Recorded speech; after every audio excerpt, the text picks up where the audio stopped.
Shalom Bapak dosen dan teman-teman semua. Perkenalkan, nama saya David Basar dengan NIM 1908657. Saya berasal dari program studi Rekayasa Perangkat Lunak.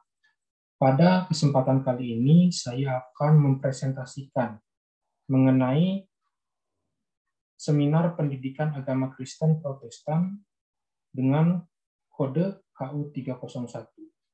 Selamat menyaksikan.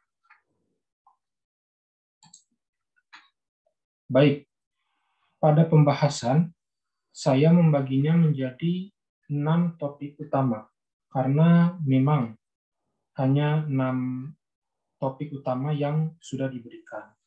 Yang pertama ada Yesus Kristus, yang kedua ada dosa dan keselamatan, ketiga ada Alkitab, keempat ada ilustrasi roda, kelima ada marketplace ministry, keenam ada the Bible and on leadership.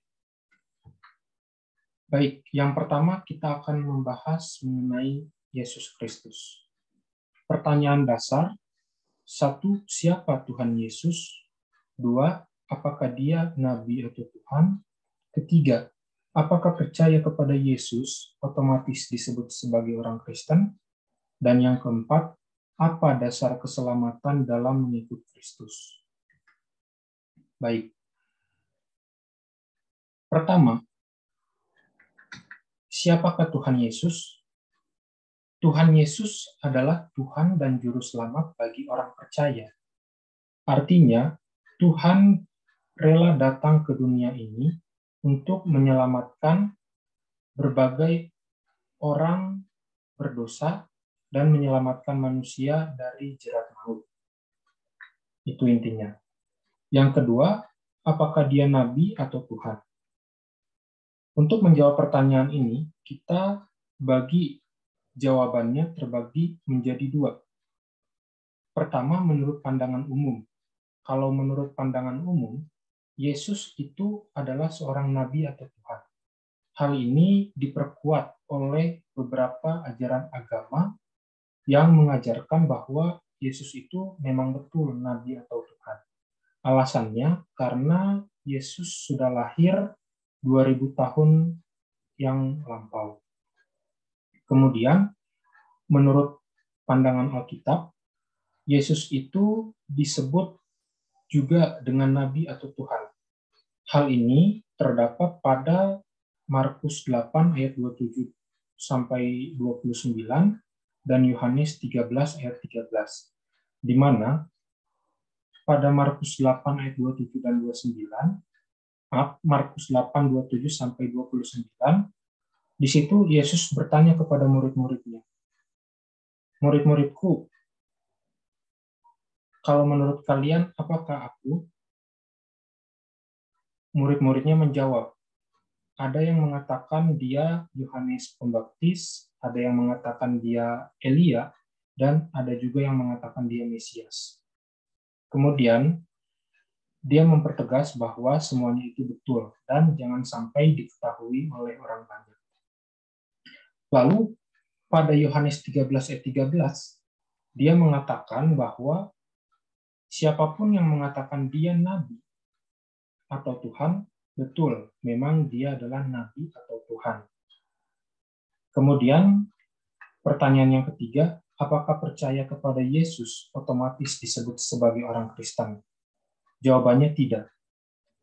Kenapa? Karena kepercayaan kepada Yesus Kristus bukan membahas sekedar agama dan ritual, tapi hal tersebut berbicara tentang iman. Kemudian, pertanyaan keempat, apa dasar keselamatan dalam mengikut Kristus? Dasar dalam mengikut Kristus yaitu mengaku dan percaya tentang Tuhan Yesus. Jawaban ini sama dengan yang ada di Alkitab, bahwa apabila kita mengaku dan percaya di dalam mulut kita bahwa Yesus itu Tuhan, maka kita akan diselamatkan. Terdapat sebuah kisah pada di luar tokoh Alkitab, yaitu seorang profesor yang berasal dari University of Oxford, dia mengatakan bahwa Yesus itu hanya pengajar moral yang agung, dan dia tidak percaya bahwa Yesus itu Tuhan. Tapi pada suatu saat dia mengkaji penemuannya tersebut dan dia tunduk. Mengapa dia tunduk? Karena dia membaca dalam Alkitab, yaitu Yohanes 13 ayat 13, yang tadi sudah disampaikan bahwa Yesus itu adalah nabi atau Tuhan. Sehingga awalnya profesor tersebut yang tidak percaya menjadi percaya karena fakta di dalam Alkitab. Hal inilah yang membuat Alkitab menjadi buku terlaris di dunia. Baik, setelah membahas Yesus Kristus, kita membahas mengenai dosa dan keselamatan. Dalam dosa dan keselamatan, saya membaginya menjadi 5 inti sari utama. Pertama, dosa adalah problematika utama yang sering dijumpai pada kehidupan manusia sehari-hari. Yang kedua, menurut Roma 7 ayat 17-22, dosa adalah potensi dan perbuatan yang ada dalam diri manusia. Ketiga, Allah telah menegaskan dalam firman-Nya, yaitu upah dosa ialah maut. Roma 6 ayat 23. Yang keempat, Yesus Kristus sebagai anak tunggal Allah Bapa rela datang ke dunia dan disalibkan untuk menyelamatkan manusia dari dosa. Dan yang kelima, dengan demikian, sebagai manusia yang berdosa, kita harus bertobat dengan cara mengakui dosa, berdoa, dan menerima Yesus di dalam hati, yaitu di Yesaya 1 ayat 18. Jadi dari kelima intisari ini, hal utama yang sering menjadi ganjalan dalam kehidupan manusia itu dosa. Dosa membuat manusia jauh dari Allah. Tapi Allah mempunyai solusi, yaitu yang dituliskan pada Yohanes 3 ayat 16, di mana isinya, karena begitu besar kasih Allah akan dunia ini, sehingga ia mengaruniakan anaknya yang tunggal, supaya setiap orang yang percaya kepadanya tidak binasa, melainkan beroleh hidup yang kekal. Dengan demikian, manusia harus mengakui bahwa memang betul manusia itu makhluk berdosa. Tapi, sebagai manusia, kita harus tahu batasan mengenai mana yang baik dan mana yang buruk. Dari apa yang saya katakan sebelumnya, ini mengingatkan saya pada manusia yang jatuh ke dalam dosa. Tertulis dalam kitab Kejadian, di mana manusia itu melanggar perintah Allah, yang di mana dia memakan buah pada pohon pengetahuan antara yang baik dan yang jahat.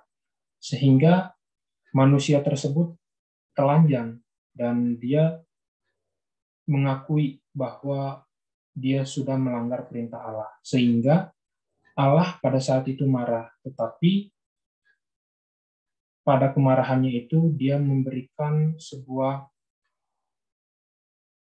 keselamatan dalam Yohanes 3 ayat 16 tadi, yaitu dia memberikan perantaraan Tuhan Yesus Kristus sebagai anaknya yang tunggal untuk menyelamatkan dosa-dosa manusia dari jerat maut. Lalu yang ketiga, kita membahas Alkitab. Membahas seputar Alkitab, kita harus tahu dulu sejarah penyampaian firman Tuhan. Sejarah penyampaian firman Tuhan itu dilakukan dari berbagai macam media. Pertama, melalui media batu. Yang kedua, melalui media tanah liat. Yang ketiga, melalui media papirus. Dan yang keempat, melalui media kulit. Perlu diketahui, papirus itu adalah serat dari tumbuh-tumbuhan. Dari keempat media penyampaian firman Tuhan tersebut, terdapat kelebihan dan kekurangan di setiap medianya. Namun dari keempat media tersebut, media kulitlah yang paling populer pada zaman itu untuk menyampaikan firman Tuhan. Zaman itu maksudnya zaman yang sudah lampau. Kemudian di bawahnya itu ditulis pada kurun waktu 1600 tahun. Maksudnya firman Tuhan ditulis pada kurun waktu 1600 tahun, di mana dalam Alkitab itu terbagi menjadi perjanjian lama dan perjanjian baru. Perjanjian lama ditulis sekitar tahun 1500 sebelum Masehi, dan perjanjian baru ditulis sekitar tahun 100 Masehi. Kemudian, Alkitab ditulis kurang lebih oleh 40 penulis. 40 penulis ini merupakan orang-orang yang sudah diilhami oleh Allah untuk menuliskan kisah-kisah yang Allah berikan. Kemudian hal yang menjadi refleksi kita mengenai Alkitab, pertama, menurut Guinness World Records, Alkitab merupakan buku terlaris nomor 1 di dunia yang paling banyak dijual. Yang kedua, Alkitab telah didistribusikan sejak tahun 1947, kemudian diterjemahkan ke dalam lebih 800 bahasa, serta dimiliki oleh lebih dari 200 negara. Ketiga, Alkitab adalah kata-kata Allah yang berisi tentang hukum, nasihat, nubuat, pengetahuan, puisi, sejarah, dan surat, tertulis dalam 1 Tesalonika 2 ayat 13. Kemudian, yang keempat, Alkitab ditulis oleh para penulis yang sudah diilhami oleh Allah. Dan yang kelima, perjanjian lama dan perjanjian baru pada Alkitab saling berkaitan. Lalu, timbul suatu pertanyaan. Kalau misalnya Alkitab ditulis pada zaman dahulu, dari mana naskah aslinya? Naskah aslinya sendiri berasal dari Allah. Allah memerintahkan manusia melalui 40 penulis tadi yang sudah diilhami oleh Allah untuk menuliskan kisah dari Allah tersebut. Kemudian 40 penulis itu menuliskan dalam berbagai media sesuai dengan zamannya. Selain adanya seorang juru tulis, terdapat juga seorang masoret. Masoret ini adalah seorang pembuat peraturan yang sangat ketat, di mana dia memperhatikan seperti penggunaan kata, huruf, maupun media lainnya. Kemudian, ada pertanyaan untuk naskah-naskah yang sudah digunakan, dikemanakan? Pertanyaan ini seringkali disalahgunakan atau seringkali disalah tafsirkan. Untuk naskah-naskah yang sudah digunakan pada zaman dahulu biasanya langsung dikubur ke dalam tanah atau dibakar. Tujuannya itu untuk menghindari penyalahgunaan dari pihak-pihak yang tidak bertanggung jawab. Sehingga isi dari Alkitab itu 99% murni tulisan manusia yang dimana tulisannya tersebut merupakan kisah dari Allah. Namun apabila terdapat sebuah kesalahan, itu pun hanya terhitung 1%. Mungkin bisa saja dari kata-kata atau hal teknis lainnya. Kemudian yang keempat yang akan dibahas yaitu ilustrasi roda. Ilustrasi roda saya telah membuatnya dalam bentuk visualisasi gambar untuk memudahkan para pembaca dalam memperhatikan ilustrasi roda. Ilustrasi roda bisa diperhatikan di sebelah kiri, di mana saya membaginya menjadi 5 inti utama. Pertama, ada poros. Poros atau sumber penggerak. kemudian jari-jari atau penyuplai tenaga, dan yang terakhir itu ada bagian luar. Bagian luar adalah yang berhubungan langsung dengan tanah. Tapi di sini saya menuliskan intinya ada 5 ya. Pertama ada poros. Poros itu yang di tengah-tengah yaitu Kristus. Yang kedua ada jari-jari pertama bagian sebelah atas yaitu berdoa. Kemudian yang ketiga ada jari-jari kedua yaitu firman Tuhan di bawah berdoa ya betul. Kemudian ada jari-jari ketiga yaitu bersekutu di sebelah kanan. Dan yang terakhir ada jari-jari keempat yaitu bersaksi di sebelah kiri. Dan bagian ban luar yaitu murid Kristus yang taat dalam perbuatan. Artinya itu berhubungan langsung dengan sesama kita manusia. Yang pertama, sebagai poros yaitu Kristus. Terdapat pada Yohanes 15 ayat 5. Di mana ayat ini mengatakan bahwa Yesus adalah pokok anggur. Jadi kalau kita di luar pokok anggur tersebut, kita bisa apa? Jadi intisari yang bisa diambil, pertama Tuhan Yesus adalah sumber kehidupan. Yang kedua, Yesus Kristus adalah sebagai pusat atau poros kehidupan manusia. Ketiga, di luar Tuhan kita tidak dapat berbuat apa-apa. Lanjut. Yang kedua yaitu jari-jari pertama atau berdoa. Tertulis dalam Filipi 4 ayat 6 dan 7. Yang intinya itu damai sejahtera Allah yang melampaui segala akal. Itulah yang memelihara hati dan pikiran manusia. Jadi intisari yang bisa diambil, pertama, doa digambarkan sebagai jari-jari vertikal atau hubungan dengan Tuhan. Dan implementasi pada jari-jari pertama yaitu sebagai berikut. Pertama, bertekun di dalam doa. Kedua, adakan waktu doa pribadi atau kelompok. Jadi tidak hanya sekedar doa rutin seperti makan, minum, dan lain sebagainya saja, tapi adakan juga waktu khusus untuk berdoa kepada Tuhan. Lalu yang ketiga, berpuasa. Kemudian yang keempat, memiliki buku doa. Kelima, memiliki pemahaman yang benar tentang doa. Dan yang keenam, berikan pemahaman yang benar tentang doa kepada orang lain. Supaya apa yang kita bawa dalam doa itu, betul-betul itu kita bawa kepada Tuhan. Dan kita tidak sembarangan dalam berdoa. Kemudian yang ketiga, ada jari-jari kedua, yaitu firman Tuhan. Tertulis dalam 2 Timoteus 3 ayat 16-17.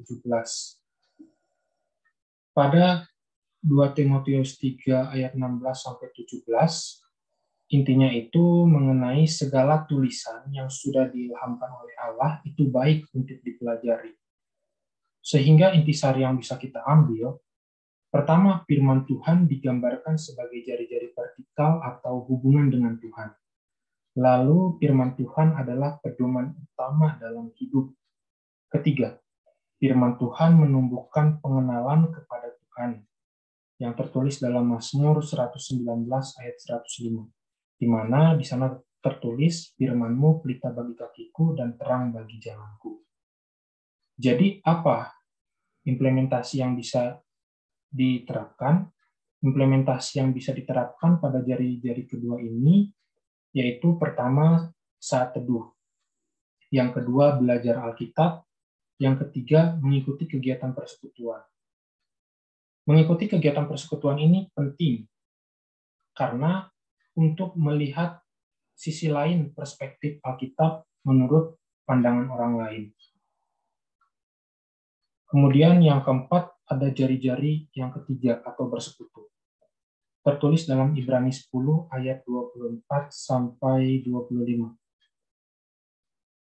Intisarinya itu bersekutu digambarkan sebagai jari-jari horizontal atau hubungan dengan manusia.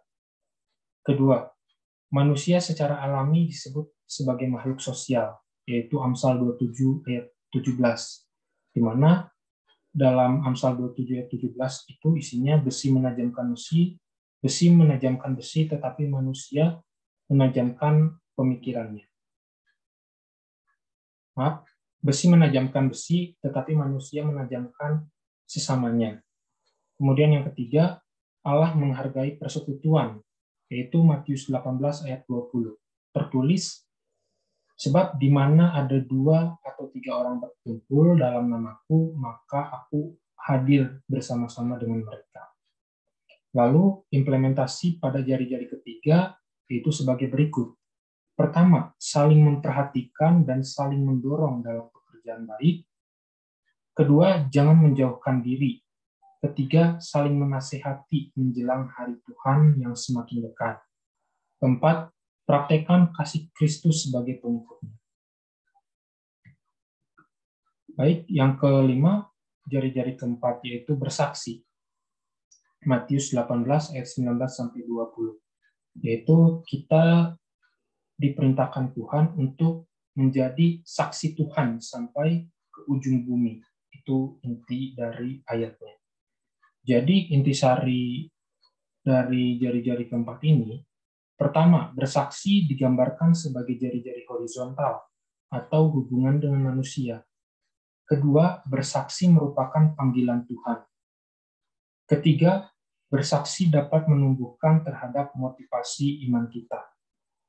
Keempat, implementasi pada jari-jari keempat yaitu sebagai berikut. Berdoa dan memberi sokongan kepada utusan Tuhan.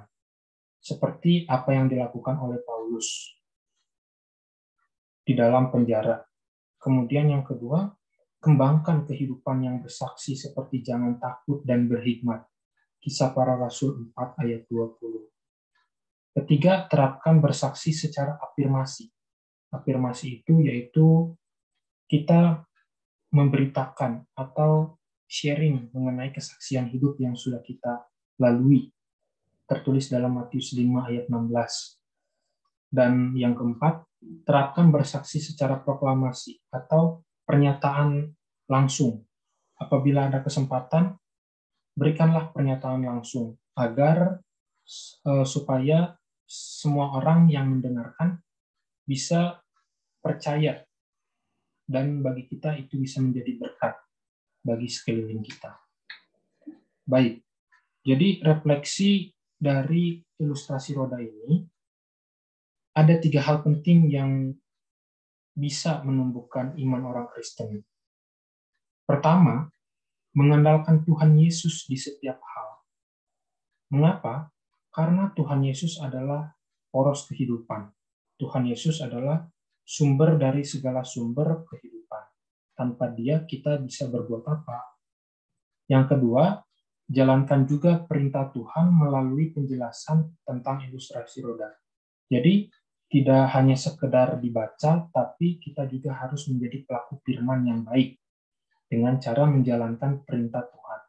Serta yang ketiga, hiduplah taat, yaitu Yakobus 1 ayat 22. Kemudian yang kelima, ada marketplace ministry. Sebagai intisari dari marketplace ministry, saya sudah merangkumnya menjadi 5 intisarinya. Pertama, sebagai pengikut Kristus, kita harus dapat bersaksi dalam kehidupan sehari-hari. Tertulis dalam Kisah Para Rasul 1 ayat 8. Yaitu kita akan menjadi saksi kalau diberikan Roh Kudus yang turun ke dalam diri kita. Mengapa demikian? Karena dengan bersaksi kita sudah mewujudkan menjadi garam dan terang dunia, yang dimana kita harus memberikan dampak dari apa yang sudah kita lakukan kepada orang banyak. Yang kedua, perlu diketahui marketplace ministry itu adalah pelayanan di mana Tuhan menempatkan kita. Jadi kita harus bersyukur Tuhan menempatkan kita di mana, karena dari situ akan terpancar sumber kehidupan. Yang ketiga, Tuhan Yesus menghargai tempat kerja manusia. Hal ini dibuktikan pada 52 perumpamaan, di mana 45 perumpamaan tersebut konteksnya berada dalam kehidupan sehari-hari. Serta pada 50 mukjizat yang ada tertulis di Kisah Para Rasul, 49 itu mukjizatnya dilakukan dalam kehidupan sehari-hari. Kemudian Yesus mendukung kerja, karena apa yang dia lakukan sangat penting bagi Allah. Dan yang terakhir, Allah menginginkan dirinya dianggap sebagai role model oleh manusia dalam dimensi kehidupan ini. Karena hanya dia yang mampu menggenapi seluruh janjinya kepada ciptaannya. Baik, lalu bagaimana kita bisa menjadi saksi dalam kehidupan sehari-hari? Pertama, usahakanlah kesejahteraan itu melalui apa yang kita perbuat, tertulis dalam Yeremia 29 ayat 7. Kedua, jadilah pribadi yang membawa damai, tertulis dalam Matius 5 ayat 9. Ketiga, lakukan segala sesuatu dengan baik dan dengan segenap hati, di Kolose 3 ayat 23. Keempat, jadilah teladan, tertulis dalam 1 Timotius 4 ayat 12, di mana isinya, jangan ada orang yang menganggap engkau rendah karena engkau muda, tapi jadilah teladan melalui perbuatan atau perkataanmu. Contoh untuk menjadi teladan, kita bisa melihat pada kisah Yusuf yang setia pada tuannya, yaitu Potifar. Lalu yang kelima, tunjukkan kasih, Matius 22 ayat 39. Hendaklah kamu mengasihi sesama manusia seperti dirimu sendiri. Lalu yang keenam, setia dan jujur, Amsal 19 ayat 22. Amsal 19 ayat 22 mengatakan bahwa yang paling penting itu adalah kesetiaan. Dan yang terakhir, tunjukkan perbuatan baik, yaitu 1 Petrus 2 ayat 11 sampai dengan 12. Lalu, bagaimana cara agar kita terus membawa pengaruh baik dan menjadi saksi? Pertama, kita harus hidup bersekutu dengan Allah. Yohanes 15 ayat 5. Allah itu adalah pokok anggur. Kalau kita tidak hidup di dalamnya, kepada siapa lagi kita akan bertumbuh? Lalu kita harus mengikuti Allah, tertulis dalam Yohanes 8 ayat 12. Dan yang terakhir, kita harus rajin membaca Alkitab, tertulis dalam 2 Timotius 3 ayat 16 sampai 17. Sebab dengan kita membaca Alkitab, berarti kita menaruh harapan terhadap apa yang kita imani saat ini. Sebab Alkitab merupakan tulisan yang sudah diilhami oleh Allah kepada umatnya yang percaya. Lalu yang terakhir ada The Bible on Leadership. The Bible on Leadership ini saya membagi refleksinya menjadi 5. Yang pertama, pemimpin menunjukkan melalui perbuatan dan tidak hanya dengan kata-kata. Karena tindakan merupakan ukuran utama dari sebuah integritas. Kedua, menambahkan tujuan di setiap pekerjaan akan membuat kita dipenuhi inspirasi, sehingga pekerjaan yang kita lakukan akan lebih terarah. Ketiga, seorang pemimpin harus memiliki kebaikan dan kasih sayang atau kindness on compassion yang nanti akan dibahas pada slide berikutnya. Keempat, seorang pemimpin harus memiliki sikap yang rendah hati. Dan yang kelima, seorang pemimpin harus membangun komunikasi yang baik. Jadi dari 5 intisari tadi, intinya seorang pemimpin itu harus menjadi teladan bagi para anggotanya. Kemudian pemimpin itu harus mengutamakan kepentingan umum dibandingkan kepentingan pribadi, serta yang paling penting, menjadi seorang pemimpin itu harus memiliki sebuah kejujuran dan amanah dalam bekerja, supaya apa yang dikerjakan bisa sesuai dengan tujuan yang diharapkan. Lalu, 8 hal penting dalam kindness and compassion yang tentu bisa kita pelajari dalam kehidupan sehari-hari. Pertama, ada aturan emas atau the golden rule.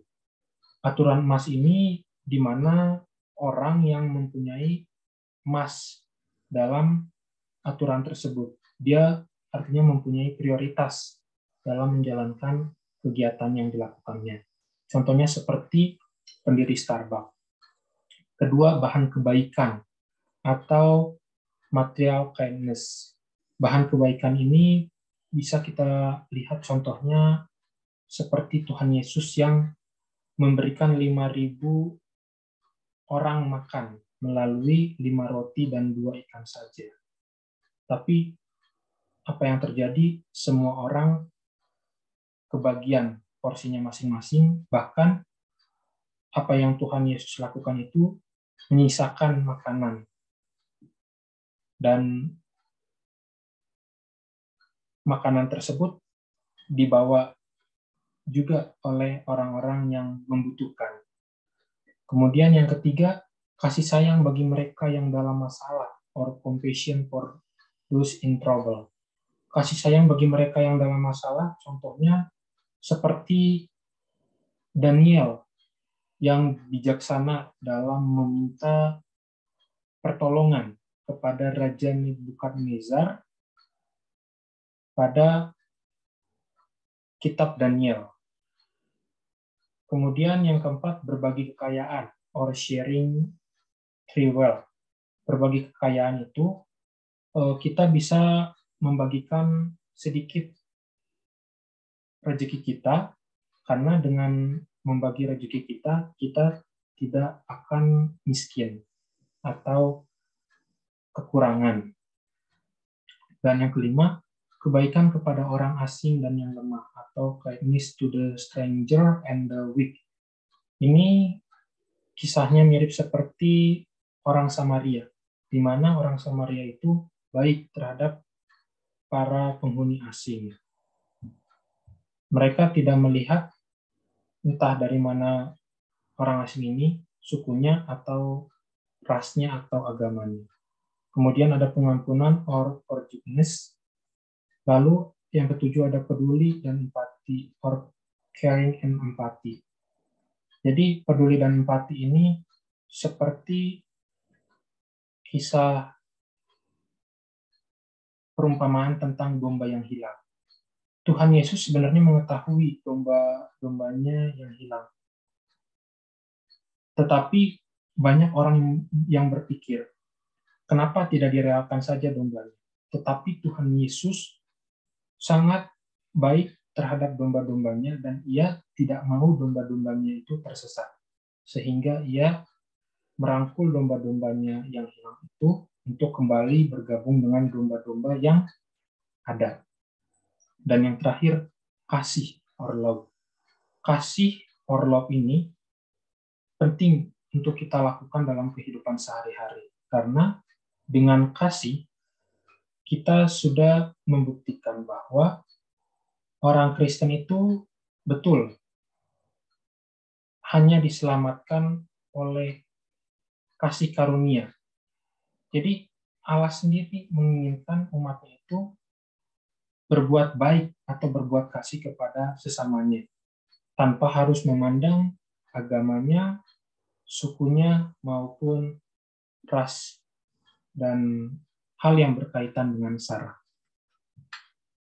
Kemudian di sini ada kesimpulan yang bisa saya ambil dari intisari materi yang sudah dipelajari, yaitu jadilah orang Kristen yang memiliki komitmen, tanggung jawab, dan roh yang takut akan Tuhan dalam melaksanakan segala sesuatu supaya apa yang dilakukan bisa menjadi berkat, sekaligus memuliakan nama Allah, baik di bumi maupun di surga.